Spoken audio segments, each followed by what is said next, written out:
Marriage முடிஞ்ச மறுநாள் பிரைடுகிட்ட இருந்து பதட்டமா ஒரு ஃபோனு. "அக்கா அந்த வந்து முகூர்த்தத்துக்கு முன்னாடி ஒரு சாரி மாத்தணும்லக்கா, அந்த சாரிய காணோம்க்கா. நீங்க ஏதாவது பார்த்தீங்களா?" அப்படின்ட்டு. "ஐய்யய்யோ! என்னடா அந்த சாரி ரொம்ப அழகான சாரியாச்சே, என்ன இப்படி சொல்லிட்டீங்க?" அப்படின்னு சொல்லிட்டு நானும் வந்து என்னோட ஃபோட்டோஸ்லாம் எடுத்து பார்க்க ஆரம்பிச்சேன். ஆக்சுவலா இந்த சாரி தான் அது. முகூர்த்தத்துக்கு முன்னாடி கட்டியிருந்தோம். அப்புறம் வந்துட்டு ரெடியாகி கோயிலுக்குலாம் போனதுக்கப்புறம் கோயில்ல வந்து மேரேஜ். அழகா ரெடியாகி உட்காந்துருந்தாங்க. முகூர்த்தம் சாரி வந்துச்சு. ஆனா பார்த்தீங்கன்னா, கோவில்ல மேரேஜுங்கிறனால ரொம்ப அரக்க பறக்க தாங்க அன்னைக்கு வந்து ரெடி ஆகுற மாரி இருந்துச்சு. பார்த்தாலே தெரியும் ரிலேஷன்லாம் ரொம்ப போட்டு படுத்தி எடுத்து தான் அந்த பிரைட வந்து கூட்டிட்டு போனாங்க.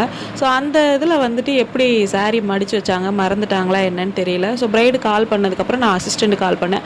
அசிஸ்டன்ட் நோட் பண்ணியிருப்பாங்க போல. அவங்க மாப்பிள ட்ரெஸ்ஸு, பொண்ணு ட்ரெஸ் எல்லாத்தையும் சேர்த்து ஒரு கட்டப்பையில மடிச்சு அங்க வச்சத.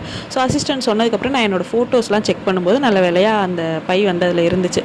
அப்புறம் பிரைடுக்கு இத அனுப்பி, "ஸோ இத வச்சு தேடி பாருங்கடா எப்படியும் கிடைச்சிரும்" அப்படின்னு சொன்னேன். அப்புறம் பார்த்தா மாப்பிள பையனோட தம்பி தான் வந்து அத எடுத்து கொண்டு போயிட்டு மண்டபத்துக்கு போற வழியில வேற ஏதோ வேலைன்னு சொல்லி ஃப்ரெண்டு வீட்ல குடுத்துட்டு போயிட்டாங்களாமா. அப்புறம் எப்படியோ ஒரு வழியா கிடைச்சிருச்சுன்னு பிரைடு ஃபோன் பண்ணாங்க. அப்புறம் தான் எனக்கு வந்து ஹேப்பியா இருந்துச்சு.